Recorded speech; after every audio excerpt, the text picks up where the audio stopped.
Hi, మనం mutton కానీ chicken కానీ చేసుకున్నప్పుడు వైట్ రైస్తో కాకుండా సింపుల్గా ఇలా పులావ్తో ట్రై చేయండి, చాలా బాగుంటుంది.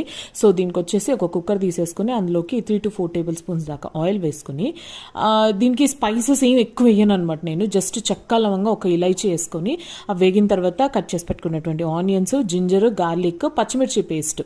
పచ్చిమిరపకాయలతోటి చెయ్యను అని అనుకుంటే కనుక మీరు మిర్చి పొడితో కూడా చేసుకోవచ్చు. సో అవి కొంచెం వేగిన తర్వాత టొమాటోస్, కొంచెం సాల్ట్ వేసి పుదీనా, కొత్తిమీర ఇవంతా వేసి బాగా వేగిన తర్వాత మీరు ధనియాల పొడి వేసుకోండి.